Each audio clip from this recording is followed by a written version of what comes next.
Hello friends, welcome back to another episode of Aether Iron. After about 3 hours of gameplay, the game opened up a bit. We now have 3 missions to choose from. We can take a job. We can try to take a job. We can track down needles, another fixer that could lend us another job or even more.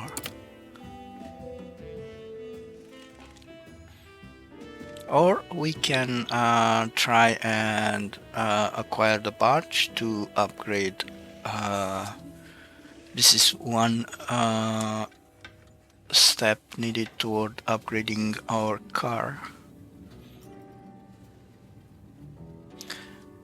And we have another crew member, Cress.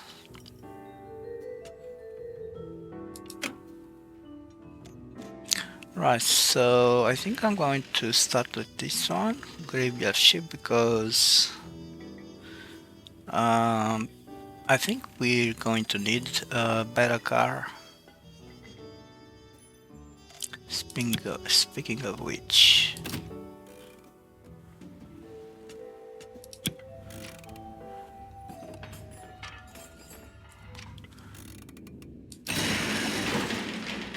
alright.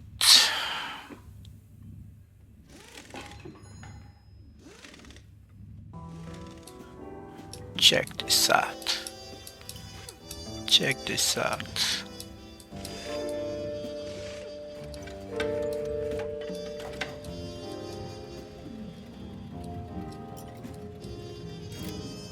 Ram, dispense car drops, and repair. Here's a friendly truck. Okay, so this I think is Crest car.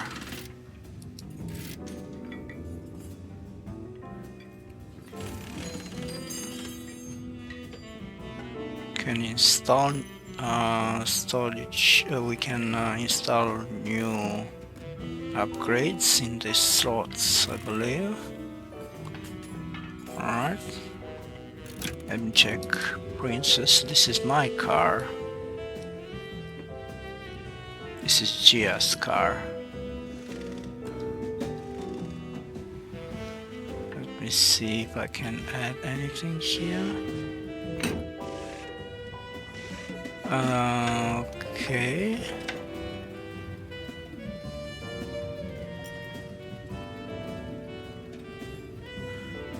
I think I have one. Yeah. Can put this on. What else? Nothing to equip here. I do have something here. This is an upgrade apparently. Plus 2 AP. And this is plus 3 AP.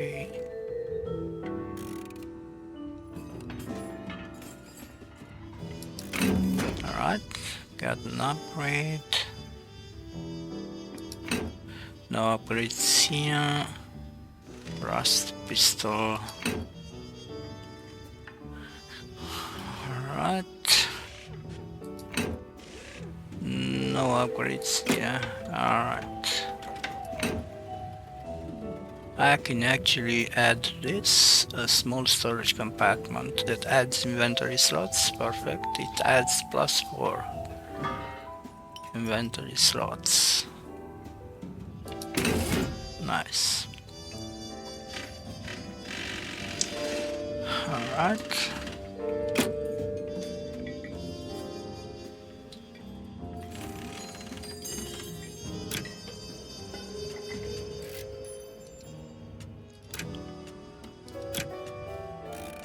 Oh, I need to confirm the changes. Weight 7, 10, AP 10 instead of 9. Sure. Alright.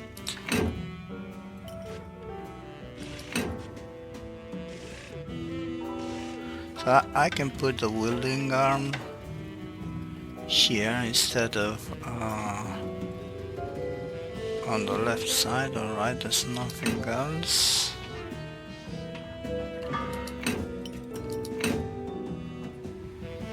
Yeah, I believe that's all.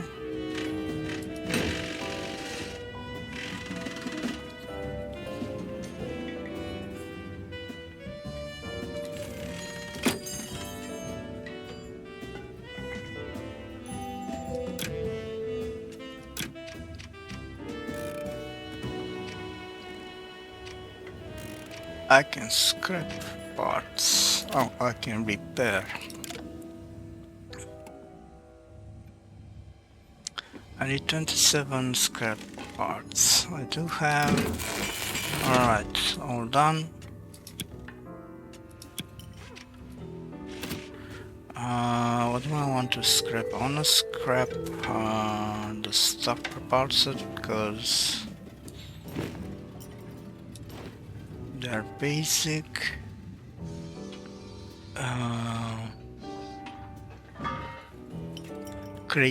Creative components.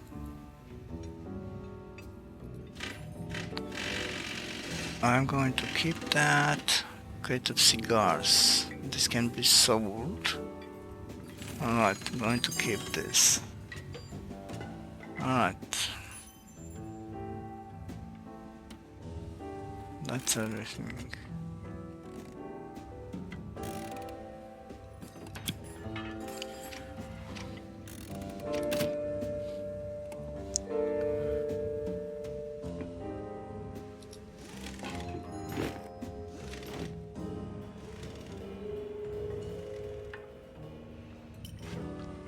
Essential components for construction and machinery maintenance in all industries sectors.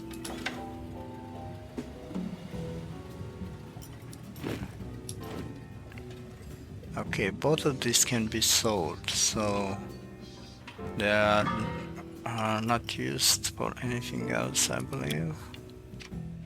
Alright. She works tirelessly on that arm of hers, obsessing over it, making sure that it's not useless. Sometimes I wonder if she's talking about herself more than her arm.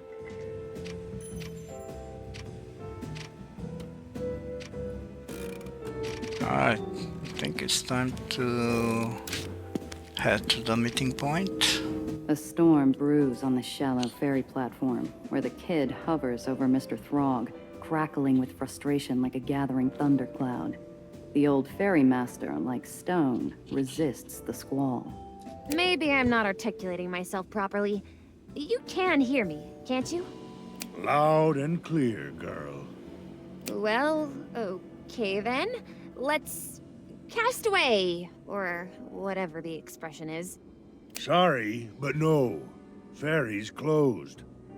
Oh, Gia, thank goodness you're here. You gotta help me talk some sense into this man. He won't... She wants to visit the well. Miss Reinhardt might have a death wish, but I most certainly do not. She balls her little fists, barely suppressing her frustration. A new tempest is about to erupt when I steal the wind right from under her. You were going to run off without me, kid? What was your plan? Run into the storm and hope it didn't tear you apart? Gia, this is the last thing, and I'll have recreated the most important parts of my research. I just need to get close enough to see the atmospheric conditions around the outskirts of the well. The only thing you'd have seen is your own skull as your eyes were pulled from their sockets. Mad girl. Everyone had their own well story, just part of living every day next to something that could kill you.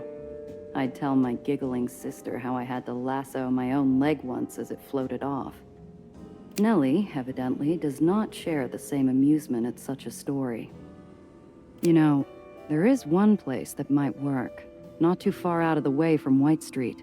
Safe from the gravity, too. Oh? You ain't taking her to the rig now, are you? I might rather take my chances near the well. Don't worry, old man. Ghosts don't scare me. Ghosts?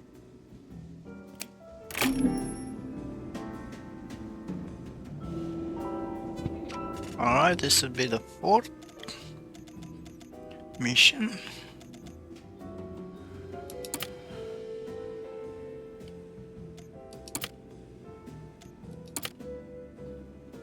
Still going to try and do this one first. Alright, travel to the city. Alright. Yeah. Need to get here.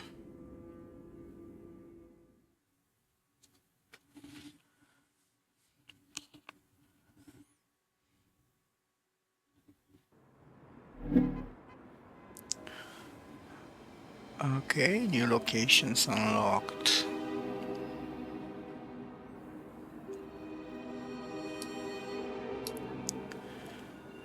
Abandoned Aether rig. Remedies silo 2.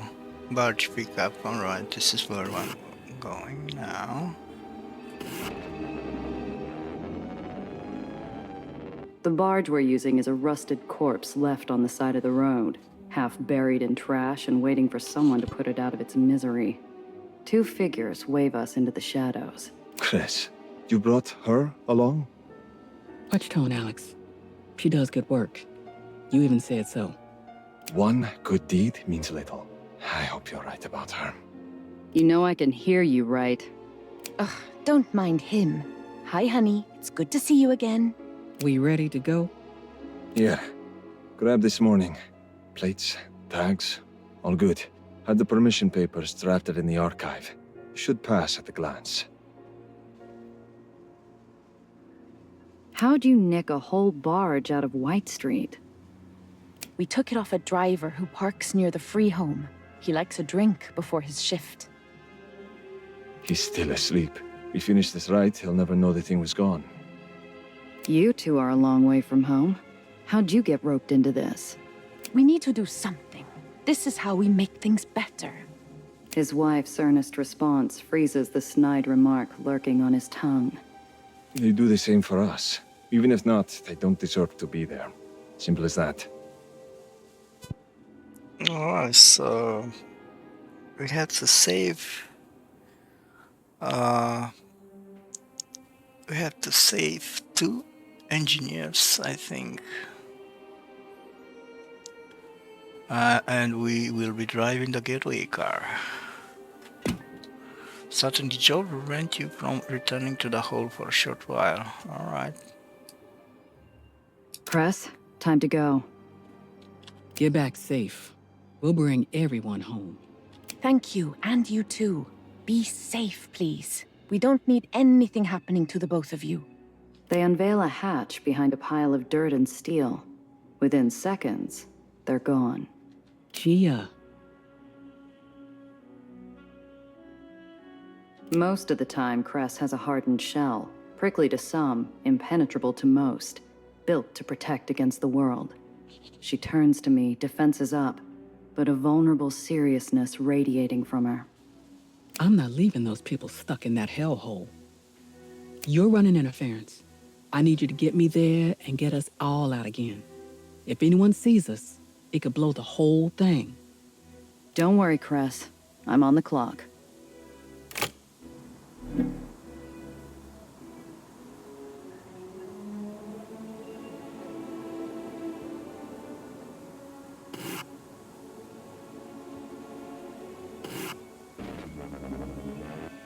I'd hoped for smooth sailing, but the lone guardsman up ahead poses a problem. He's bored, waving his gun around like a toy, looking for anything to make the night more exciting. He spots me. Damn it. I can see the barge moving up the ledge of the island, nearly within sight of the guard post. I have to keep the heat off us. I don't have this on me. Oh, I can use this. I need to roll 7. How is this? Oh, I rolled 11. Nice. I'm no damsel, but I do my best impression. I mess my hair, widen my eyes, and drive up to the guard. Sir, help. They're after me. Bandits, thugs, evil men. They're right behind me. I only just escaped.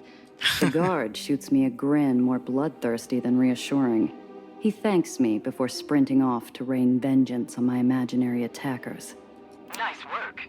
We're through. Alright.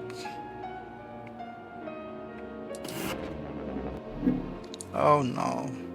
A sudden inferno catches my eye.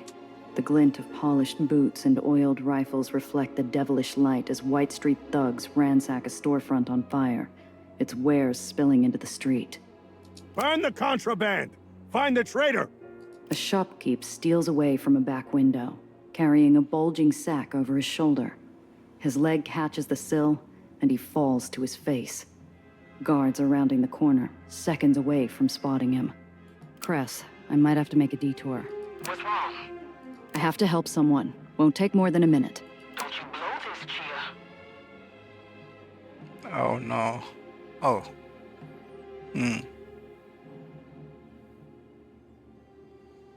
So I basically need to roll 5. Oh, nice. It's a gamble, but a man's life is in the balance, and I figure I can tip the scales. I slam the accelerator, bursting around the corner and through the guards, tearing a path past the cars and into some side street. The Whitecaps give pursuit, but their lumbering rides weren't made for tight corners. I catch a glimpse of the shopkeep's shoe as he jumps the fence and makes good his escape. Chia, where you going? I got it under control. I shake my pursuers with a few clever switchbacks and downward dive before making it to where I started. A bundle sits nicely where the shopkeep had recently escaped. Nice. Well, would you look at that? Damn it, Chia. That was too close.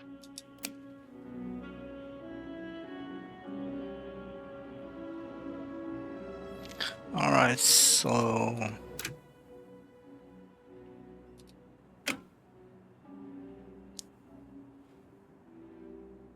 So I got this.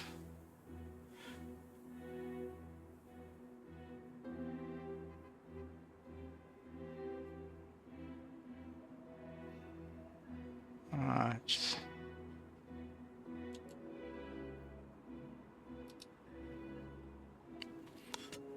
What I'm missing are repair kits.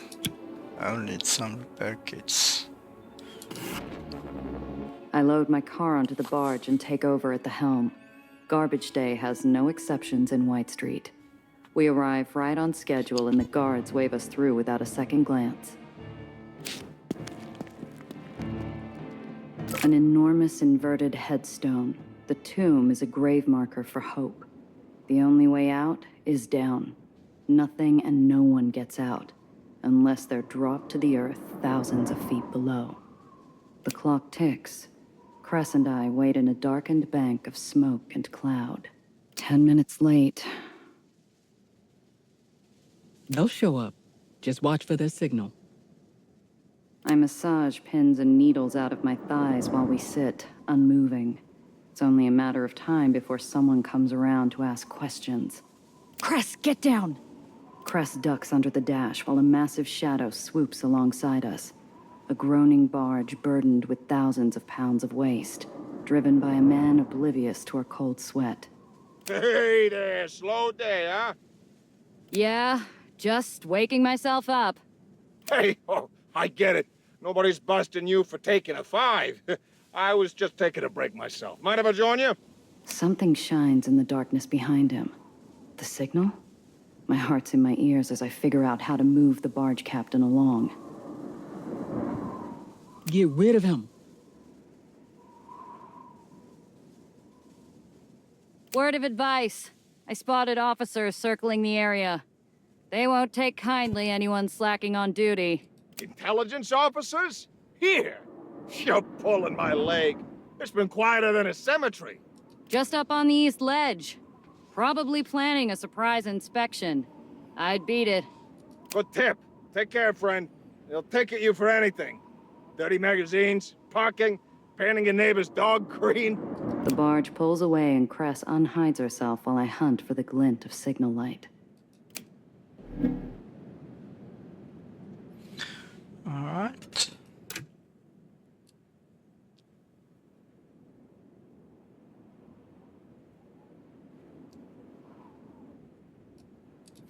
The tomb.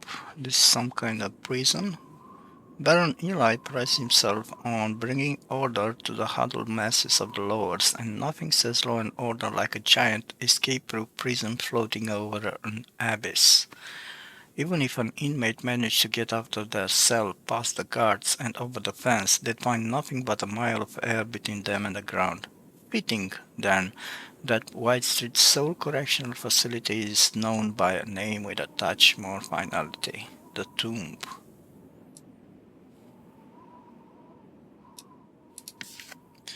Free homes. Most who enjoy comfortable lives above ground level are happy to imagine the Etoniers keeping the islands afloat beneath their feet as scurrying rats infesting the city's subterranean tunnels. The truth, however, is that while the sub-level passageways of the city's anti-gravity systems are dangerous, they're hardly the dank sewers most people picture. The free homes where Etoniers live and work are thriving enclaves of community and culture, where constant hardship and prejudice foster unity, strength, and determination. Alright, trash chute. Cress, there's the chute. A pencil-sized light in the mouth of darkness. Adrenaline and hope are the only things keeping the Aethoniers from losing what precious grip they've got on that chute. That's them. Go! Wait, searchlights first.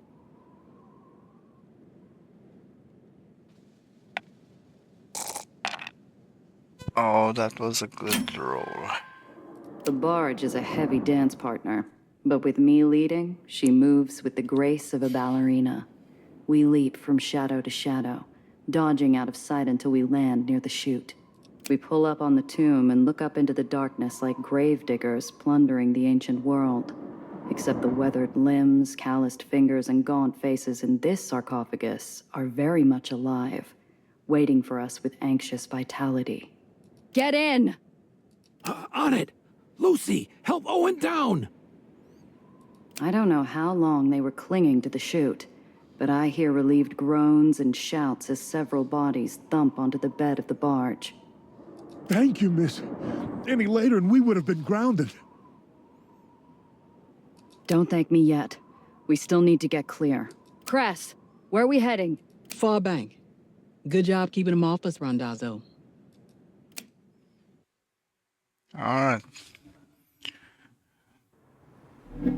The tomb's guards buzz around looking for us like angry wasps defending their hive, but we're safe from their stingers. For now. We ditch the barge at the harbor, hustle the Aethoniers into our cars, and make tracks. Alright. Oh, so this is where we have to go.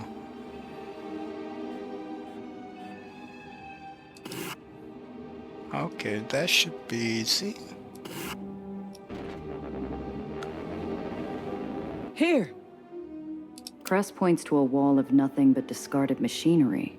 But then, I see it. A small Aethonier symbol. The hidden door opens before I finish hiding the cars. Paupers must be watching. Gia, no matter what, stick close. I mean it. Where are you taking us? Home.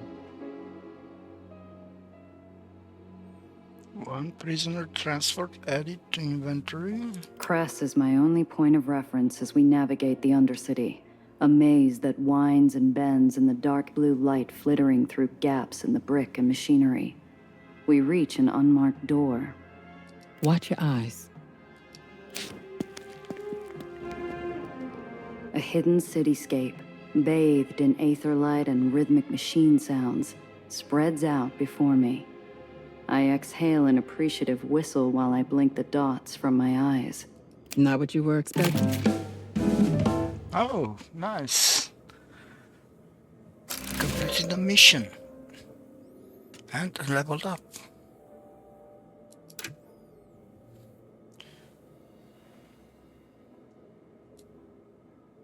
This is amazing.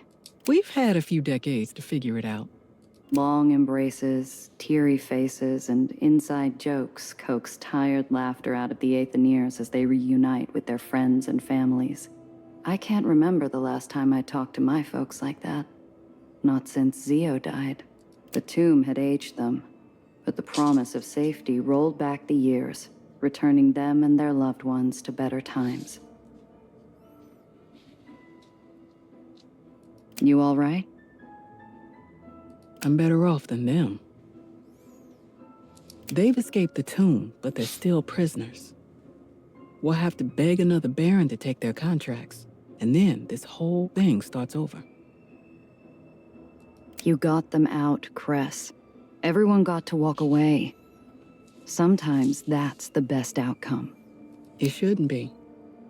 Cress? Hey, is Owen settling in okay? Yes, thanks to you. He'll be fine. We all will. But, I'm actually here to tell you Iron Hand's looking for you.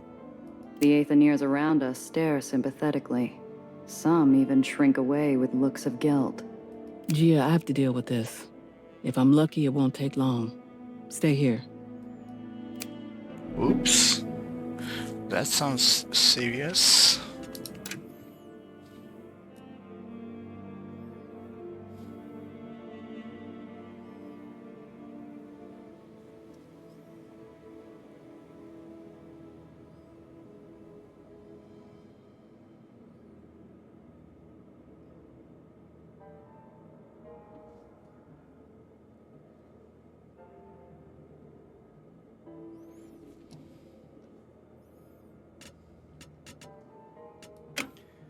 Alright, I'm going to level up, so I have just one talent point. Dodger helped me quite a lot.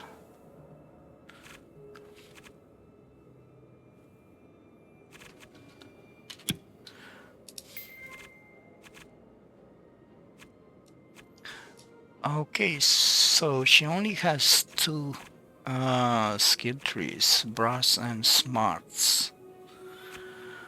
Since I already got Enforcer, I'm going to give you, what's this? When you heal a vehicle, apply energize. Oh, I'm going to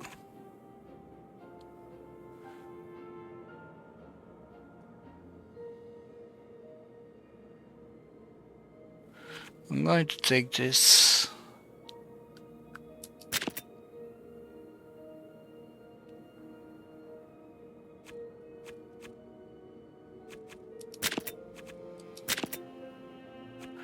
Oh, I can't.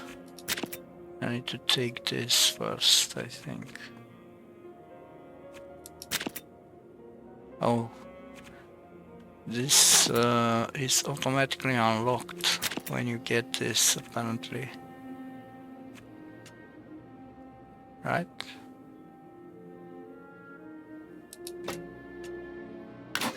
Yep. That's how it goes.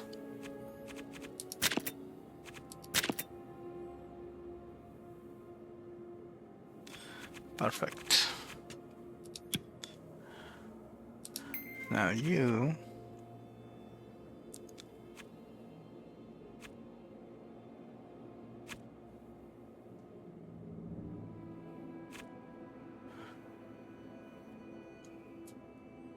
action in a combat action Aether Void deal damage to a vehicle equal to 40% of your missing AP once per combat. Interesting. Phantom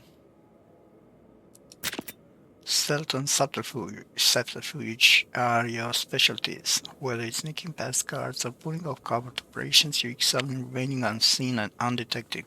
Improves your success with phantom checks and unlocks upgrades that enhance evasion. I'm going to get 1 point in evasion, I think. Also,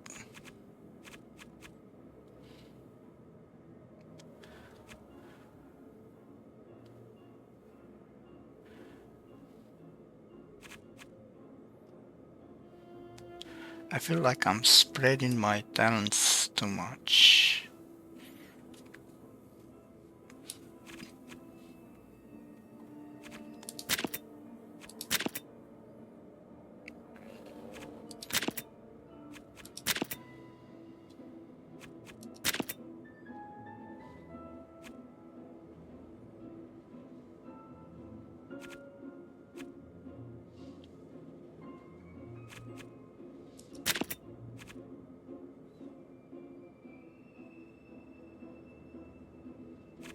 You know what? I'm going to take this, no matter what. Alright.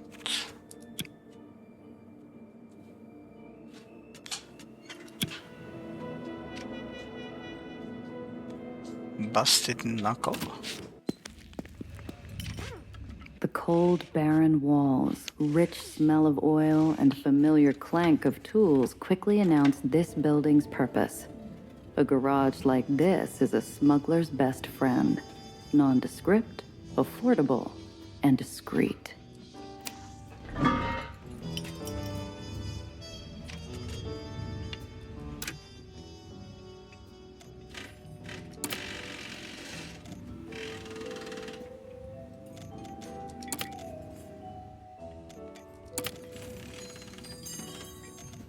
Right. Yeah, I think I'm going to do this next. I don't have any new vehicle parts. I don't need to repair. I can buy vehicles. Interesting. Whoa. This is a smaller but probably faster car. Only has 14 health. Ooh. Oh, this is a truck.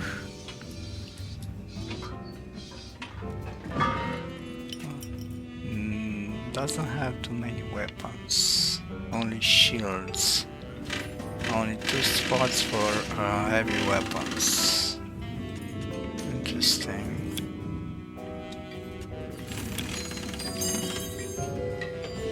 I can change vehicles. Crest is licensed to drive 3 types of vehicles: wagon, flatbed, and van. GA is licensed to drive probably all 6 types of vehicles: coupe, sedan, truck, wagon, van, and flatbed. Nice. Alright.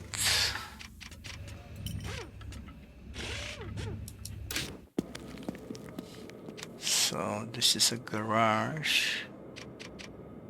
A pitter-patter of coins clink across the metallic Oh? streets. I watch as a group of Aetherians take turns pitching coins at a tiny basket on the wall. Oh, 97% chance.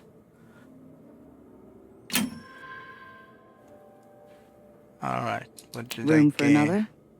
Despite a flicker of wariness, my arrival with Cress must have bought me enough goodwill. I get calls for good luck as I line up my shot. Like a bolt from Zeus, my coin hits the basket dead on. I get a clap on the shoulder and a hat's worth of winnings. 20 bucks, nice. Haha. Aetherians start young. They learn to take your car apart long before they develop their whitewashed eyes. I hear Alexander and Maria's voices drift over from the shop. Despite their hushed tones, it's not hard to guess the source of their concern. Not good. They need food, bandages, water, but we're stretched so thin as it is. It can't be helped. They're family. We'll find ways to survive. It's what we do. I never wanted to bring our child into a world like this. I didn't want them to just survive. I wanted more. Better than what we have. Lexi, we'll get through this. We're going to make a better world together for all three of us. We still have options. Don't give up hope yet. Alexander rests his head on his wife's shoulder. They're lost in a few moments of peace. Just the three of them. Whether it's the quiet or the exhaustion, there's no anger when my presence intrudes. Topsider, you pulled through. Thank you, truly. When we lost them, we almost... You don't know how many spirits you've lifted. Thank you. Cress was the one running the show. I just did what she asked. She's been a good friend to the community ever since Eli's lost purge. I hope we can return the favor one day. Maria lets out a yawn deep enough to betray several sleepless nights. You folks look like you could use some rest. Rest? Who has time for rest? The terriers say double shifts will end when the war ends. It's been this way for years. It didn't used to be this bad, even for White Street. But after the bombing at Santa Anita, the priorities changed. Eli took off the sheepskin, that's what changed. He was looking for an excuse to go back to war and dragged us with him. White Street's always been a powder keg. Can't imagine it any different down here. You think terriers, contracts, and long hours are new to us? We're taught the terms from birth, but it used to be livable here. Clean water, islands that didn't flip barrens every few months. We took care of ourselves. Even topsiders were friendlier. There was this one older lady, owned a pool. Sometimes she'd let Lexi and I go at night. Maria? And swim. We could keep the lights off and no one knew we were there. She died not too long ago. The new owner tried to report us first time we showed up. It doesn't matter, the space was requisitioned for military purposes sometime later. Everything for the war effort. I overheard you talking. Something about making a better world? That made ripples in whatever bubble of peace they had. A subtle glance, a flash of worry, and silent debate passes between the two of them before the tension drains. You see how we live? Our children shouldn't know how to use a wrench before they know how to walk. I want to teach our child more than taking apart generators. How to make music, how to swim, how to wind skip. Do you remember when you taught Kelly's boy how to skip stones? You two stayed up all night. That boy, clumsy but determined. Couldn't get more than 2 bounces no matter what I taught him. I reach into my pocket and pick out a few flat stones. I make sure there's eye-catching patterns and colors, the kind I would have snapped up as a kid. Here, blue ones from the burrows. Could probably spin a story off that. Skipping stones. You keep these on hand? I like to have them handy, just in case. Alexander smiles softly, holding my gaze as he pockets the stones like he's handling a wrapped parcel. Thank you.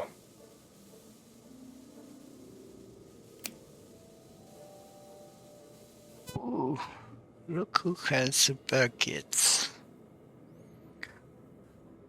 A grenade launcher and a flamethrower. Interesting, what's this? An auxiliary part. Knocks back any target vehicle at close range.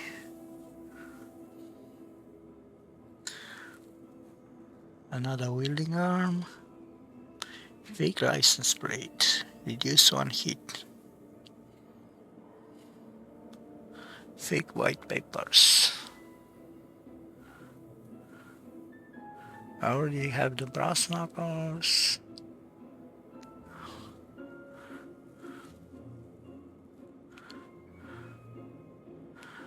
I'm going to grab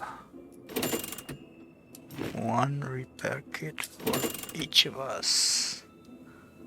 And that's about it. Thank you. The negotiations were making progress. Ah, you must be Giovanna. Gia, I'm told you prefer. Sam Lowe, president of the Undercity League. The so-called rats might get looked down on, but even the barons had to pretend to play nice with the Undercity League. Samuel Ironhand Lowe represented every Aetherneer in New York. I have to thank you. You kept our Cressa alive today. He sticks out his hand to shake. A genuine smile follows. The man's warm, inviting. A memory of Pop showing us our new sweaters on Christmas morning floats up from the recess of my mind. Surprised you know me. What have you heard? My name's taken some hits. Depending on your racket, it's usually passed around either with caution or horror. He turns towards me, thumbing his suspenders, and gives me his whole attention. Good things.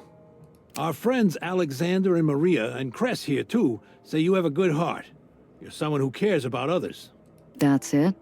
His eyes drape over me like a warm blanket, wrapping me in an understanding look. He knows. He knows all of it. This city is filled with stories, Gia. I've heard them all. What I've found is that the only ones worth paying attention to are those happening right now. And your story right now is quite exciting. What's the Undercity League doing in White Street? Negotiation. White Street's been so busy with their war that they've neglected their duties. Eli is still obligated to provide every basic necessity to his Aetho engineers. Your negotiations have gone nowhere, Ironhand. The shortages, the imprisonments, the Terriers having free reign over contracts. You're begging for scraps. Don't downplay our progress now. More food, medicine, and parts. Even some years shaved off contracts. Negotiations might not be as flashy as a prison break, but they make a difference. You didn't see them in the tomb. They couldn't wait. And now how many more will be rounded up, locked away? How many Terriers will be down here intruding in your lives, looking for those you freed? Adding more years to contracts. Eli is not made of stone. Even he's capable of compassion. He could have been talked into seeing his judgment was too hasty. Now he'll harden himself. You give him too much credit. He will regard every one of us as a potential accomplice.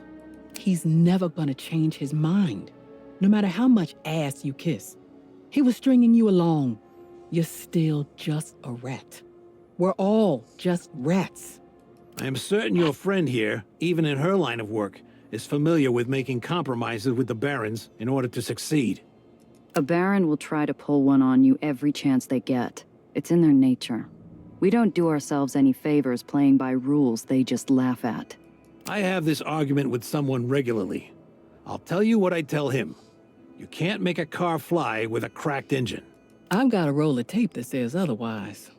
But I know, life's not a car, even if it'd be easier if it worked like one. But what's done is done. Cress, I may not agree with your methods, but thank you. Thank you for helping them escape. I will take care of the rest. What are you going to do? Eli's probably heard about the prison break by now. He's probably got patrols up and down the barony looking for them. What I do best, negotiate. Our newly liberated friends will need new homes, quickly. I know barons who will buy the contracts. People who are not unreasonable. But Cress, next time remember, there is always a risk when you charge at the lion's head. With that, the venerable Iron Hand leaves us, sharing friendly smiles and kind words with those he passes. Cress, on the other hand, goes slack. Look at them. They believe every word of it. That this time the negotiations will work. They shouldn't have that hope. You all right, Cress? That didn't seem like the first time you've gotten a talking to.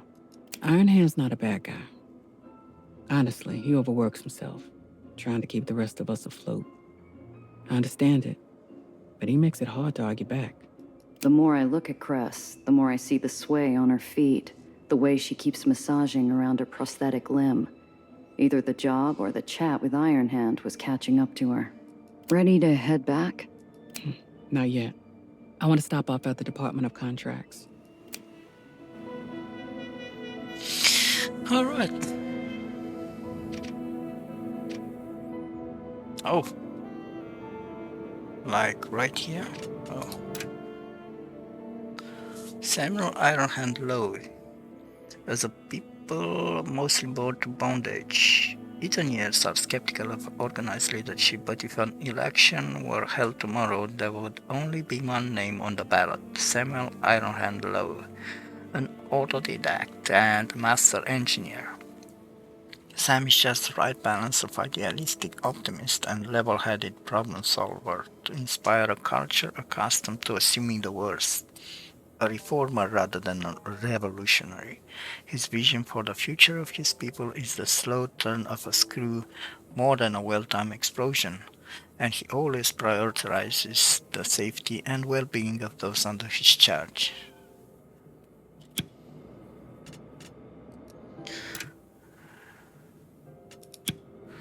Alright, so let's check out the Department of Contracts. Cress walks me through a door that smells of old paper and cooling coffee, and I double take. Above packed shelves and harried archivists, I see a sky of stained glass and stars made up of winking aether light. From the way Cress basks under its light, I doubt we're here to thumb through records. Madonna, what's that for? Stargazing. Come on. Take a load off. The light's hitting the glass just right today.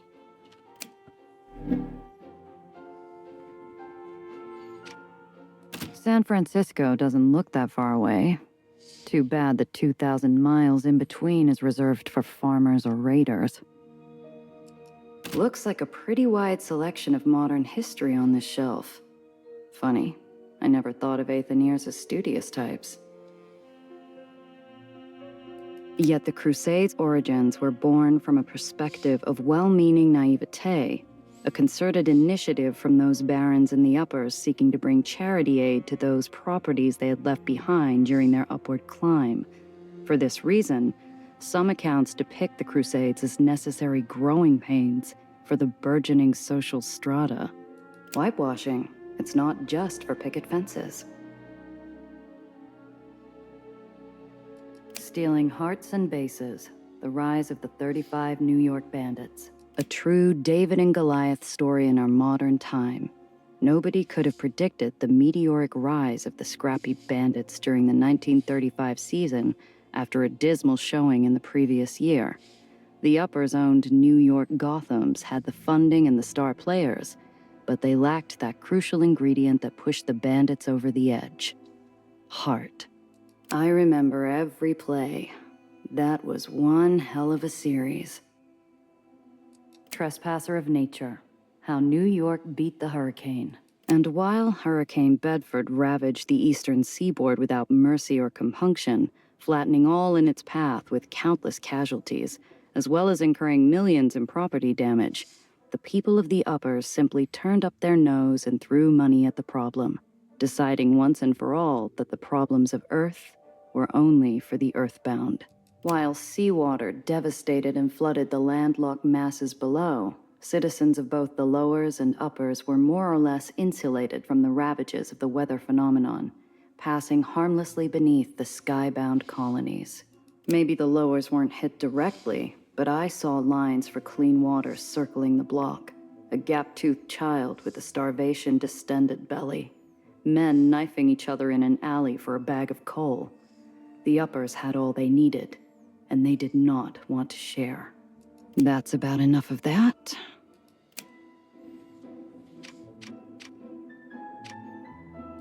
This shelf has a few books on the history of White Street. I noticed right away that the majority of them look brand new, as if they've never been read or even handled. I guess these aren't too popular. Toil and Trouble, an examination of the water waste war. There was no doubt after White Street's victory of attrition over the barons of Smucker and Gainsford that the struggle was lost. Tillinghast had outmaneuvered the politicking of the lesser barons with intimidation and a projection of force. With the conflict resulting in a decisive stake in the city's water futures, the peace-loving General Tillinghast could, at long last, lay down his sword and enjoy the peace his vigilance had bought. Peace-loving? Right. And I'm Kaiser Wilhelm. Clean Street Caesar, the early career of Eli Tillinghast. Though criticized by his peers for his controversial choices, Tillinghast doubled down on his shock and dread campaign, utilizing his sanitation brigade as a rifle butt, smashing pretenders to the throne of his burgeoning domain. Under his guidance, the Whitecaps moved from tidying the streets to handing out citations for unclean behavior, to random search and seizures, to enforcing curfews, eventually resulting in a de facto state of martial law. I closed the heavy tome, 500 pages of raw propaganda that looked like it hadn't seen a lot of attention. I wasn't expecting a secret shelf just out of sight. I pick up the dense collection of Tillinghast's memoirs and notice something curious built just behind the series of volumes. I gather an armful of the self-serving waste of pulp on the luminaries of White Street and deposit them where they belong, on the floor, out of sight, hopefully for all time. Dry as anything. Time to look elsewhere. My eyes skim a series of titles to do with Aetherirs and Aether theory. Behind me, I hear Nellie gasp in anticipation, delight, recognition. Strasbourg, King Stratosphere. Despite his personal peccadillos and suspected anti-American leanings, the scientific advances of Arnold Strasbourg, chiefly known for his advancement of Aether propulsion and suspension at high altitudes, ironically widened the gap of wealth inequality even further in favor of the Uppers baronies despite their brilliance. I'm sure Strasbourg himself would have something to say to this author, if he hadn't disappeared into thin air. The origins of Aether. Though the early successful advances brought about by the discovery and development of Aether for purposes of construction were reasonably well documented, the explosive failures of its early experimentation, most notably the fatal Dews Reservoirs incident in which 38 technicians lost their lives, are less so. Due to the confluence of shared credit as well as blame, it is difficult to pin down who was most responsible for these first developments, as no less than 6 scientific collectives each claimed credit for those breakthroughs, while trying to avoid blame for any shortcoming. Same as it ever was. If you can't prove something is yours, muddy the waters enough for a partial payday. All the colors of the rainbow. Theories regarding a so-called Aether spectrum. While the vast majority of Aether scientists agree that theoretical colored Aethers are nothing more than a load of bunk dreamed up by weapons developers, a small number of researchers theorize that such weapons could be developed as soon as 30 years from now. Or, as it turns out, a whole lot sooner. No understanding of brevity.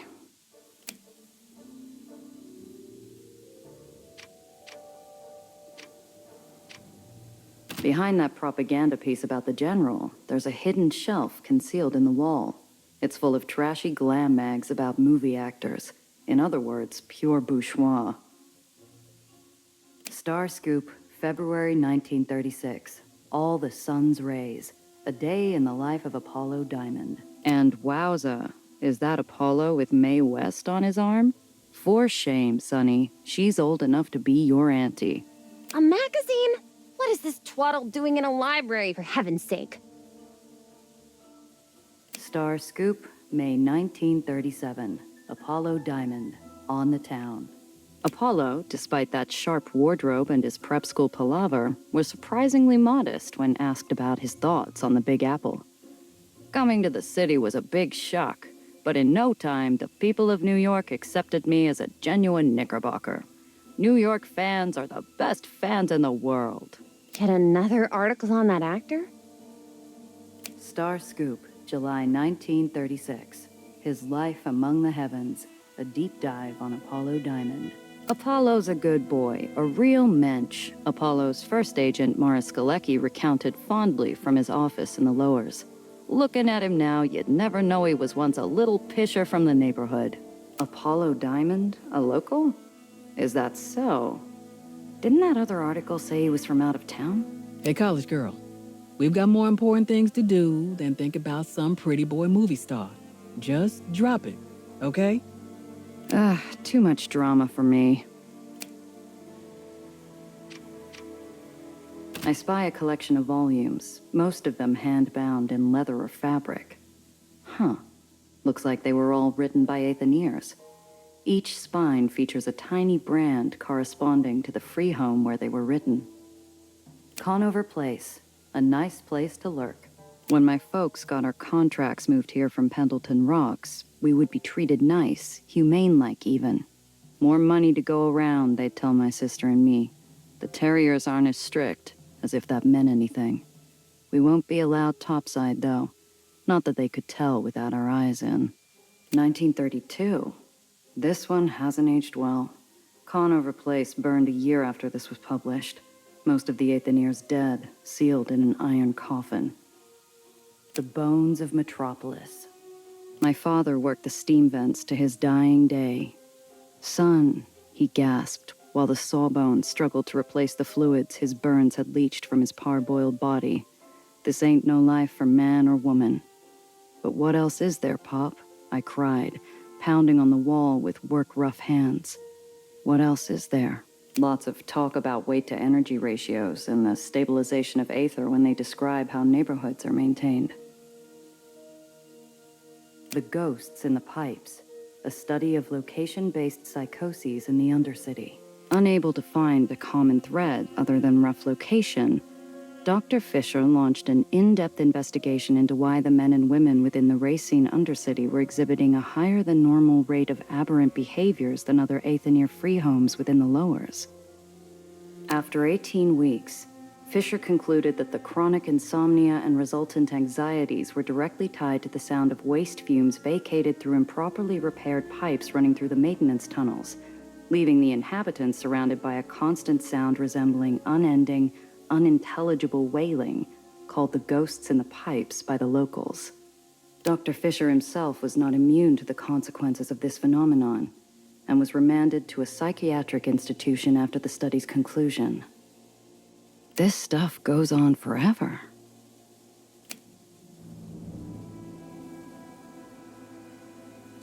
Alright, this was pretty interesting. I'm not sure how many players would read this, but I like to take my time, especially in this type of games.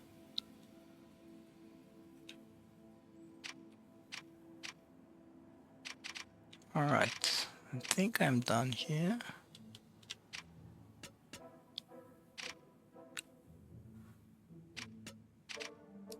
Press claims a spot like it's a regular perch at a bar.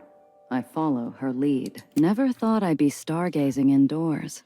Yeah, well, you get used to doing most things indoors. When terriers and barons keep hammering you back down. They think if they keep the sky away, you stop looking up. So, we brought the sky to us. Eli destroyed every theater and speakeasy years ago. I remember when the last vaudeville theater went up in flames.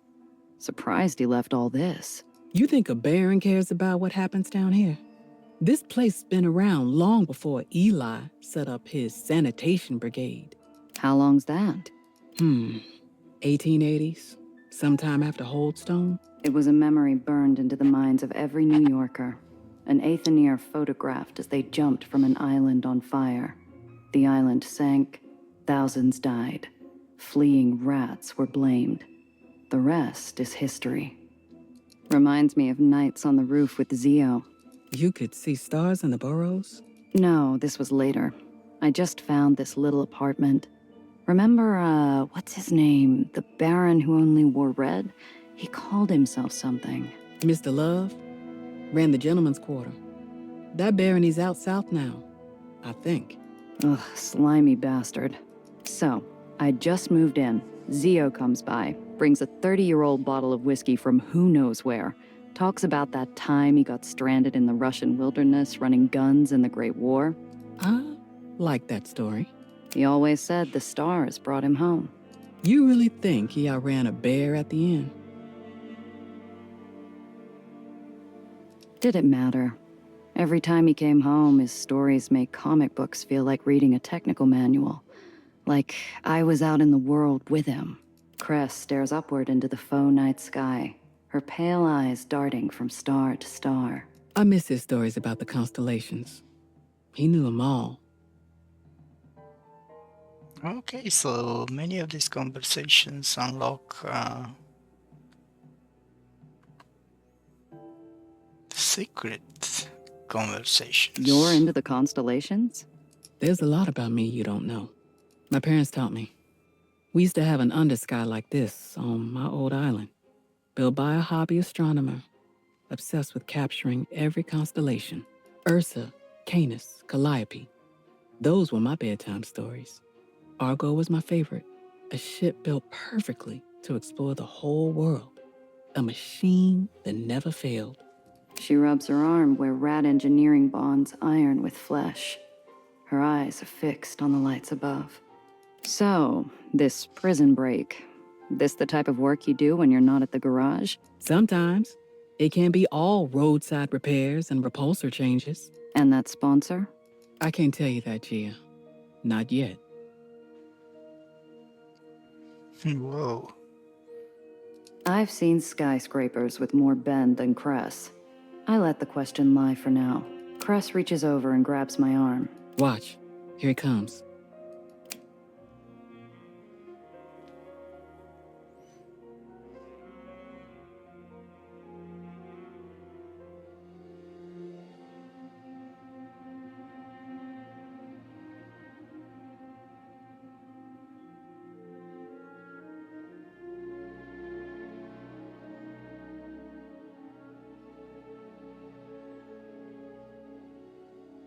It's always beautiful. Every time. There's real hope out there, Gia. There are people out there who are changing things, fighting back against the Barons. This was only a small part. Fighting barons will get you shot, Cress. There's enough tragedies in the lowers to fill stacks of tawdry magazines. They usually end with, they died doing the right thing. You said it yourself. You don't win against the Barons by playing by the rules. Hey, Gia. Thanks. I know you're really just looking to polish your rep, but you did good today. Look, you've done me a lot of favors lately.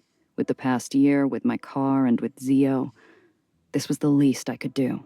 Don't get mushy on me. Anyway, we should get back. All right.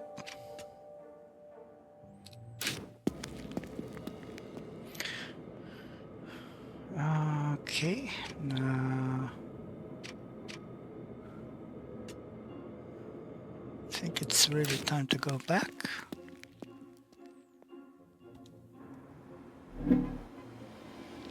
Got a new location unlocked. What's this? Safe house. Alright, have a safe house.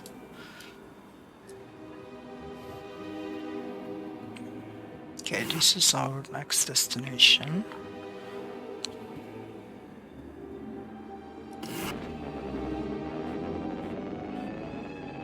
Thanks for the help, Gia. This research really is important. I'm glad you can see sense. Unlike that, Mr. Throg. Hey, take it easy on him, okay? He's a good egg. And he's right about the well. You shouldn't have tried to go by yourself. She shuffles in her seat, adjusting like an agitated bird in a nest of thorns before changing the subject. What you said before about ghosts? Where are we going exactly? An old Aether rig still floating just off the edge. Nasty storm years back. Strong even for the well. Killed the whole crew. Though some still say their spirits keep it afloat. Wait, you don't actually believe in ghosts, do you?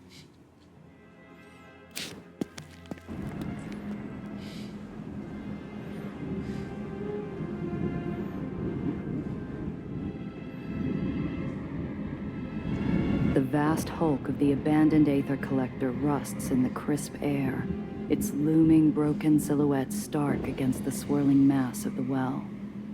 They're not just scientifically possible, Gia. What do I have to say to prove to you? Shh. What was that? Lights in the mist, forms in the dark, and sounds in the silence. Science be damned. I can feel the dead. They're here. Oh, please. There's nothing out there, Gia. The place is coming apart. Those sounds were just... She sees it first, and I follow her line of sight where the fog pools heaviest in the gloom. There, from within the creaking metal and whispering winds, a specter appears. You should not be here.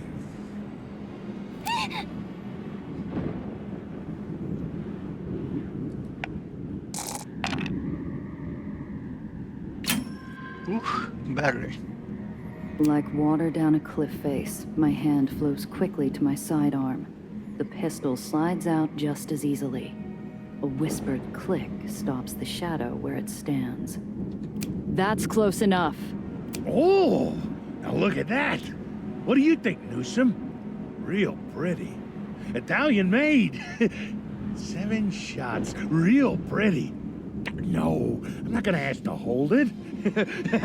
That's not polite. Who else is there? Nellie, get ready to go. Who else? Oh, don't you worry. It's just Newsom, Rollins, Turner. Samuels is around here somewhere. We're all too busy keeping this thing afloat. All too busy. Oh, I need to check the lower decks. Make sure the pressure chambers are intact. Yes, of course I need to check them again. Shh. Just let me do my job, Newsom. This guy is nuts. The ghost walks off, the fog swirling around him. Too long of a blink and I'm sure he'll disappear into the atmosphere.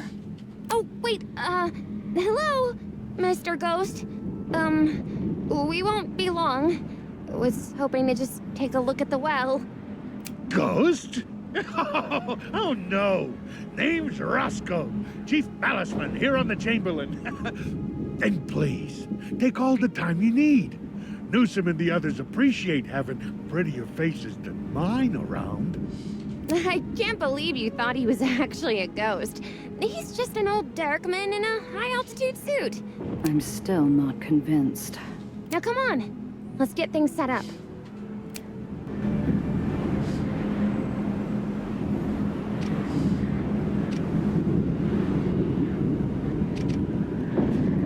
Maybe it's memories of old stories, or the rusted corpse we're standing on. But the door strikes me with a dread reserved for a coffin lid. Who knows what ghosts lie sealed behind it? Good thing that I got that, I invested that point in Phantom. Maybe we can do this roll. I need to roll 6, I believe. Excellent. Aw, hell. I never back down from checking the closet for monsters. I get out my lockpicks. Every click and twist, I hear nothing but the creak of metal. By the time I yank the door open, it's almost anticlimactic. The only shadows to find are a bundle of crates. Oh, wow. I can actually sell this. Crates.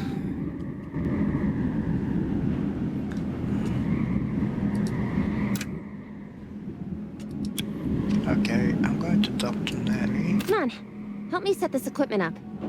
There isn't much for me to do, but I think the kid enjoys bossing me around. Her self-satisfied smugness reminds me of how I felt when I first called my father William as a child. There. And can you move this? Now, these over there. Gia, that's glass. Just be more careful, please. One more thing.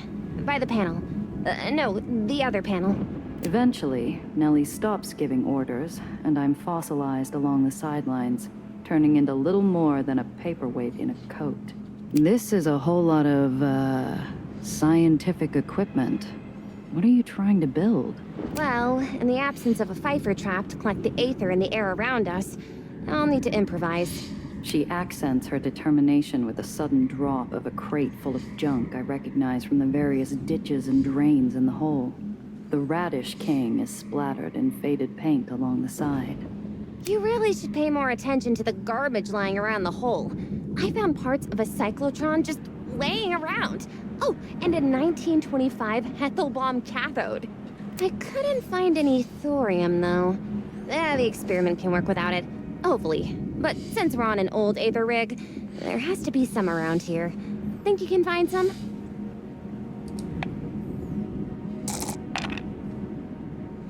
Nice. We called it winter greens down in the burrows. Everyone scavenged thorium, but it was easiest when the cold came since the ice wouldn't stick. All you'd see is olive patches dotting the snow. We'll be lucky to find any after all this time. The thorium market is sizable, and this place would have had most of its supply stripped years ago. What's left is likely heavily oxidized anyway. You're probably right. But really, any amount of it would help. I guess you'll have to find something that's been looked over. I think back to cold December mornings scrounging old fallen islands, and a cache of bright emerald thorium-glazed ceramics that stood out in the snow. Wonder if the rig has any green cups.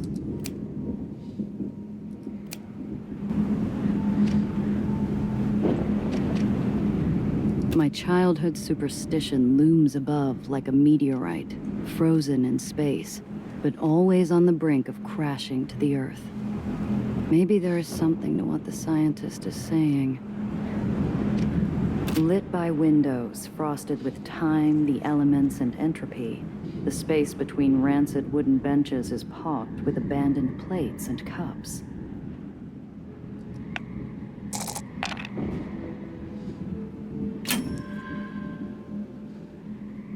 Based on their feel and color, the ceramic cups are no doubt glazed with thorium. Hopefully, it's enough for Nellie's experiment. The motionless Aether rig stands as a lonely grave marker to a dead era, a eulogy to our first stumbling steps into the sky.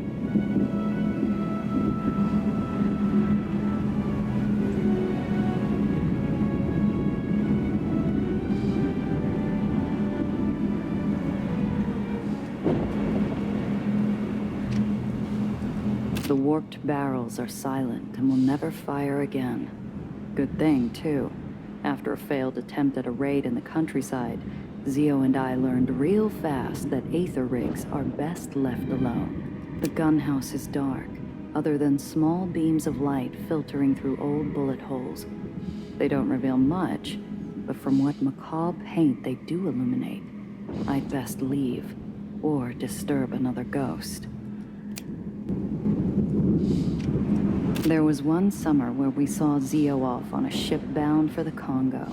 The captain allowed us on the helm for a peek, and I can't remember ever feeling more ready to explore the world. Unfortunately, the only adventure this mausoleum inspires is one that takes place entirely inside a dusty graveyard.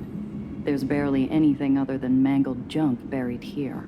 A well-worn captain's chair tilts sadly in the center of the room, disappointed at a life now stationary and unburdened.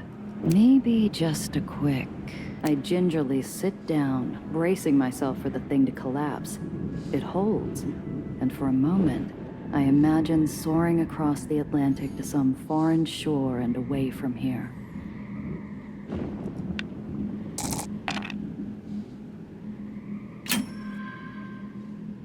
What do we have here?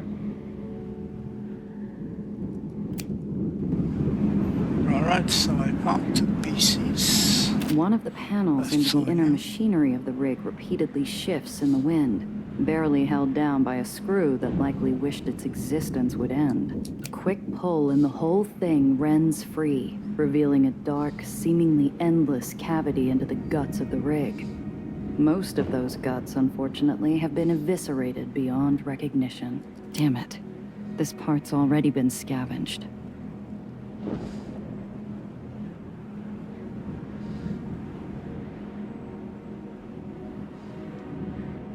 I poke around the scraps of other scavengers, looking for anything that could possibly work.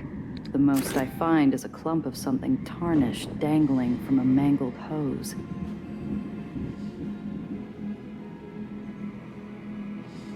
One metallic chunk.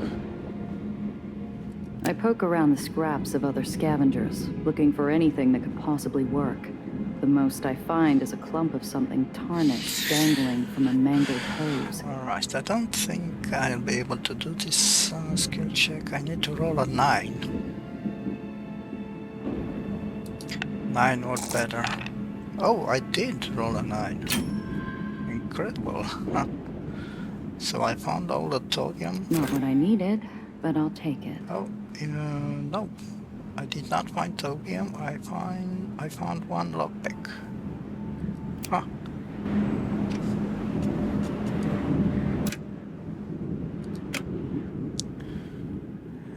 Some scrap metallic junk.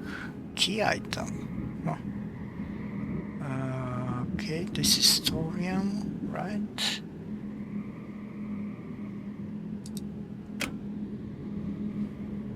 Lockpicks, reroll a failed phantom check. I also have a notepad. Alright. Yeah. I think I search everywhere. Find anything?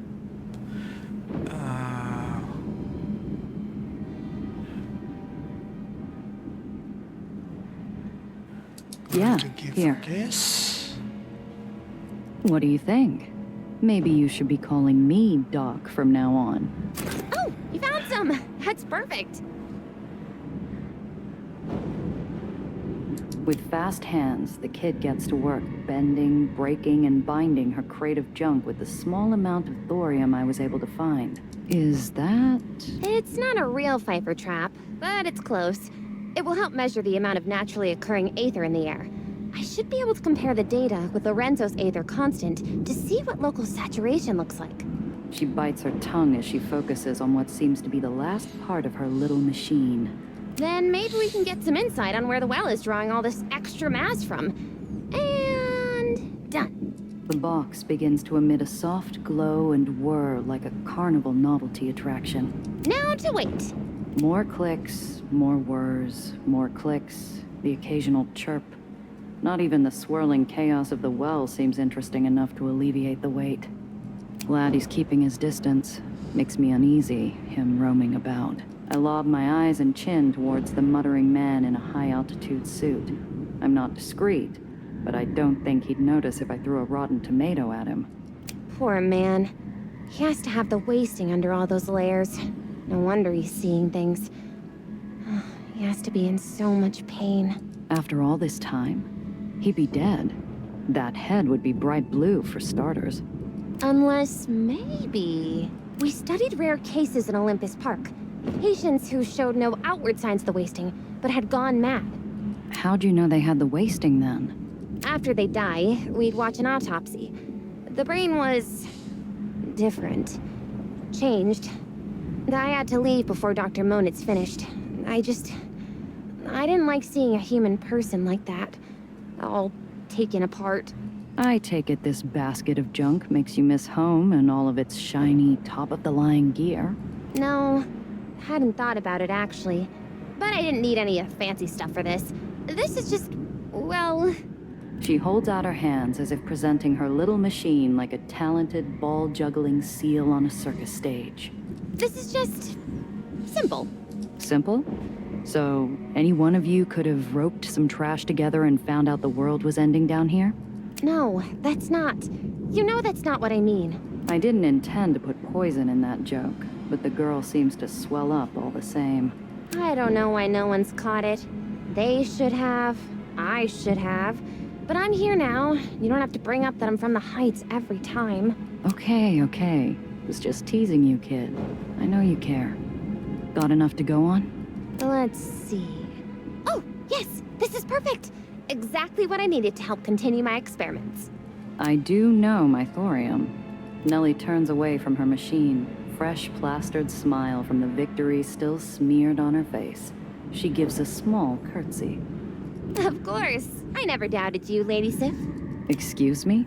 What's that supposed to mean? Oh, nothing. Just a joke we'd make back home. Oh, nice. Not a level up, but another mission done. I'm going to speak to this guy first. The ghostly remnant of an old derrickman weaves in place, his helmet emitting a warm, buzzing drone, somewhere between radio static and the crackling of the last coals of a bonfire. You don't have to stare. I'm telling you, he's not a ghost. The dead can't talk, Gia. They don't have functioning vocal cords. Stranger things have happened. He's just a person. Probably been suffering the deleterious effects of living so close to the well. Sir, do you have headache and delusions? Shh. I want to hear what the little lady has to say. I can't hear with you droning on about birds. What was that? How are you still kicking out here all by yourself? By myself? I'm not alone. We all take care of each other up here. All of us. The Baron doesn't give you any trouble?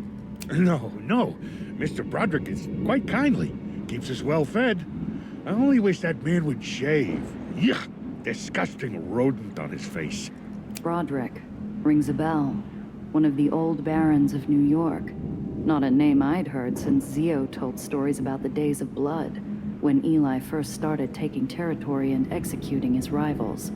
And the well? The well? The well? Oh! I've heard of that thing. A strong wind off New York shows up in the winter. Don't worry, young lady. Storms come and go, come and go. Come and go burrows into my ear, nesting in the part of my brain concerned with old memories. A radio advertisement as a kid talking about how the well was nothing to worry about.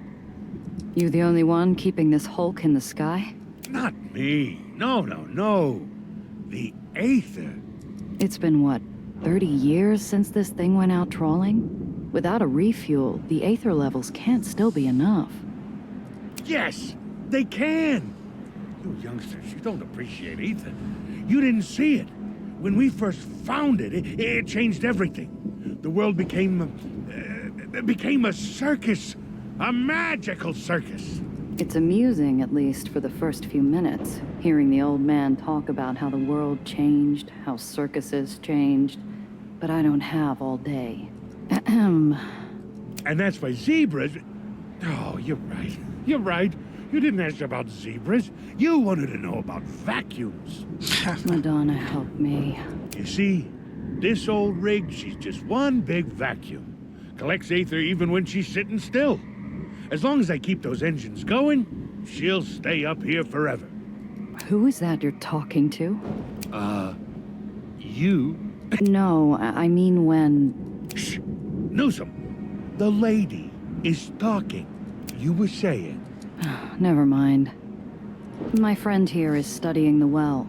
We were hoping you might have some old records from what it looked like back when your rig was airborne. Yes! Well, I was quite the dancer in my day. A real aficionado of the old ragtime. Of course, it was new back when I was on the prowl. Pardon? Oh, don't worry. I don't have any dance left in me. But I still have a few of the old records left.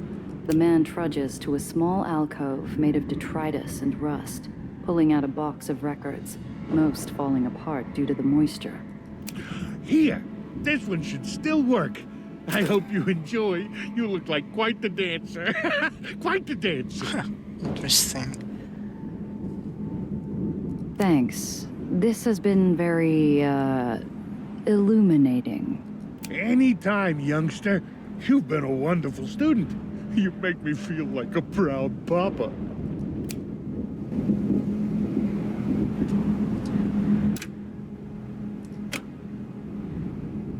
A record from the remnant of the abandoned Aether rig.